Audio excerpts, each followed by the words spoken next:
Good morning student.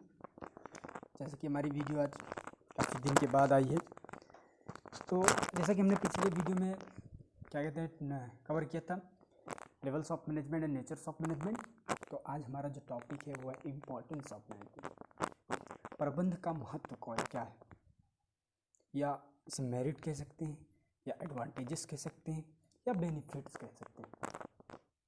ठीक, तो हम चलिए आज देखते हैं इम्पोर्टेंस ऑफ मैनेजमेंट क्या क्या है। जैसा कि आपको पहला पॉइंट दिख रहा होगा, प्रबंध सामूहिक लक्ष्यों को प्राप्त करने में सहायक होता है। Management helps in achieving group goals.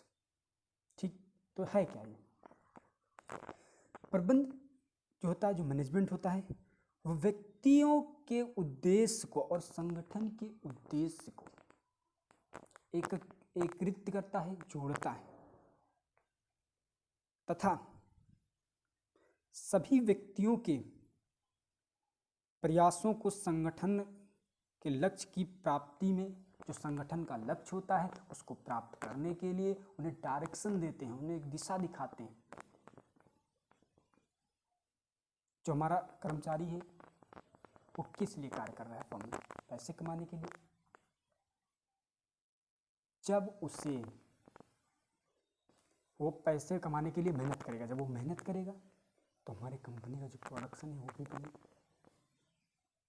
इससे हमारा जो संगठन है वो अपने लक्ष्य को प्राप्त करेगा। अगर हमारा कर्मचारी कार्य नहीं करेगा तो हमारा जो लक्ष्य नहीं प्राप्त होगा। जब कर्मचारी जो होगा वो अपना कार्य करेगा, जिस समूह में है उस समूह का लक्ष्य पूरा होगा। जब समूह का लक्ष्य पूरा होगा तो हमारे संगठन का लक्ष्य भी पूरा होगा। ठीक, तो हमारा दूसरा पॉइंट है, प्रबंध क्षमता में वृद्धि करता है, या यूं कहें प्रबंध कुशलता को बढ़ाता है, और इंग्लिश में इसे कहते हैं मैनेजमेंट इम्प्रूव इफिशियंसी। जो हमारा प्रबंध होता है वो संसाधनों का न्यूनतम उपयोग करता है तथा कम से कम लागत में उत्पाद करता है, उत्पादक जो प्रोडक्ट है उसमें सुधार करता है। और ये किन चीज़ों से हो पाता है? जो हमारे फंक्शंस ऑफ मैनेजमेंट है, POSTC, planning, organising, staffing, directing, controlling द्वारा इनको काम में लाता है, इन फंक्शंस ऑफ मैनेजमेंट के अनुसार कार्य करता है, तभी वे सफलता पाते हैं। जो प्रोडक्ट की लागत कम करता है, हमारा जो प्रबंधक होता है, जो प्रोडक्ट में लागत कम करता है, वो इन 5 फंक्शन ऑफ मैनेजमेंट का पालन करता है, तब वो कर पाता है। नियोजन, संगठन, नियुक्तिकरण, निर्देशन और नियंत्रण के द्वारा वो कर पाता है, अन्यथा यह असंभव है, संभव नहीं है।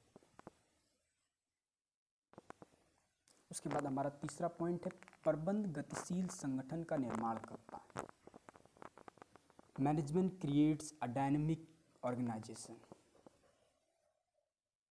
Management creates a dynamic organisation. जो हमारा संगठन होता है गतिशील वातावरण में कायम रहता है।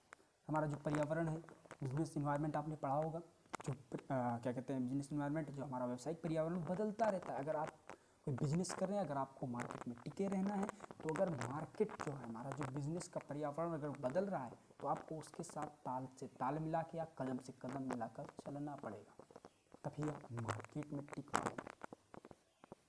क्योंकि समय समय पर जो मार्केट है उसकी ज़रूरतें, जो कस्टमर हैं, जो ग्राहक हैं, उनकी ज़रूरतें बदलती रहती हैं, तो आपको उनकी ज़रूरतों के हिसाब से उत्पादन करना होगा, तब आप मार्केट में टिके रहेंगे। और ये लगातार परिवर्तन करते रहते हैं। जो हमारा प्रबंधक होते हैं, जो हमारा संगठन, जो हमारा प्रबंधक है, वातावरण में बार बार बदलाव करना पड़ता है, क्योंकि ज़रूरतों के हिसाब से बदलाव होता है ना। तो जब लगातार बदलाव करते हैं, जो हमारे कर्मचारी होते हैं वे नाराज़ हो जाते हैं कि बार बार बदलाव हो रहा है फर्म में, हमारी जो संगठन है उसमें बार बार बदलाव हो रहा है। जो हमारे कर्मचारी इसका विरोध करते हैं,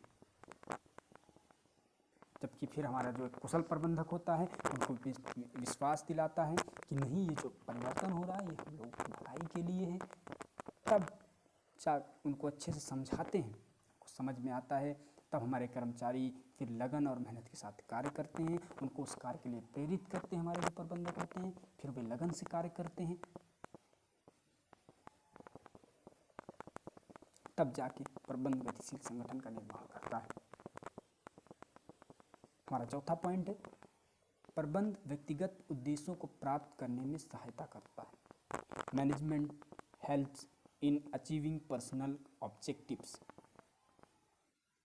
एक जो कुशल प्रबंधक होता है, ये नहीं कि संगठन के गोल्स को उसने पूरा कर लिया, संगठन के गोल्स को अचीव कर लिया, संगठन का टारगेट पूरा कर लिया, बस ये नहीं, उसको हर चीज़ पर ध्यान देना पड़ता है। हमारे जो कर्मचारी कार्य कर रहे हैं उनके लक्ष्य को भी पूरा करना पड़ता है, उनके उद्देश्य को भी पूरा करना पड़ता है। अगर आप फर्म खोलें, आपका कर्मचारी काम नहीं कर रहा है सही से, तो आप कुछ नहीं कर सकते। आपका कर्मचारी सबसे मेन चीज़ है, सबसे मेन पॉइंट है आपका कर्मचारी। आपकी फर्म में कोई, इसमें अगर जितने कर्मचारी हैं, अगर वे सही से काम नहीं कर पा रहे हैं, आप उनको सही से डायरेक्ट नहीं कर पाते, आप उनको सही से लीडरशिप नहीं कर पा रहे हैं, तो आपके कर्मचारी काम नहीं करेंगे। जब काम नहीं करेंगे तो प्रोडक्शन जो है आपका फर्म का वो बंद हो जाएगा। बंद होगा तो आपका सामान बनेगा नहीं, बिकेगा नहीं। जब बिकेगा नहीं तो आप प्रॉफिट कहाँ से अर्न करेंगे भाई।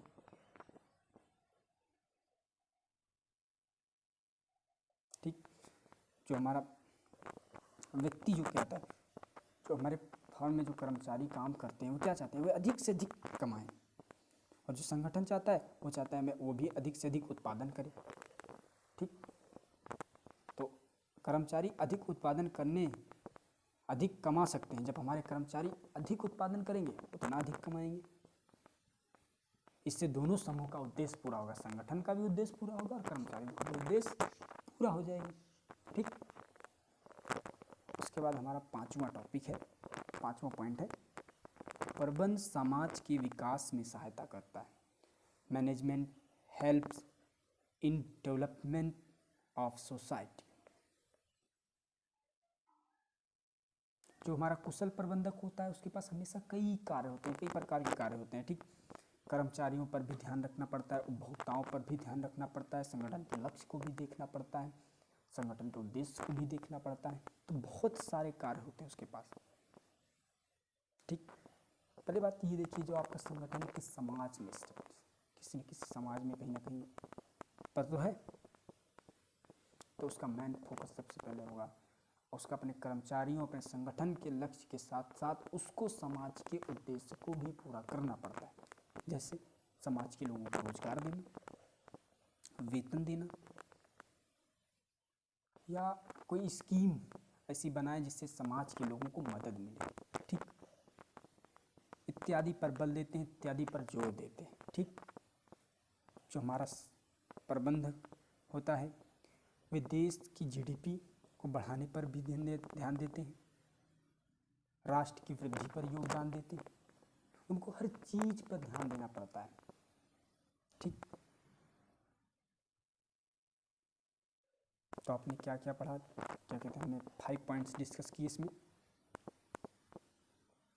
5 पॉइंट्स हमारा लास्ट वाला ये था, प्रबंध समाज के विकास में सहायक होता है, जैसे कि आपको हमने बता दिया।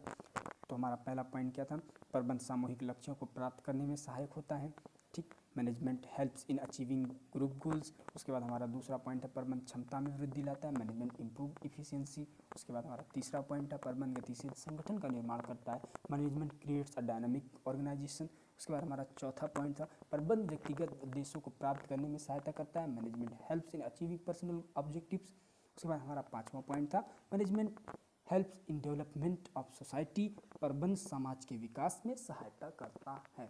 तो आपको वीडियो कैसी लगी, अच्छी लगी तो बताइए, नहीं अच्छी लगी तो बताइए, इसमें जो कमियां हैं उसके बारे में हमें कमेंट करके जरूर बताइए। Thank you.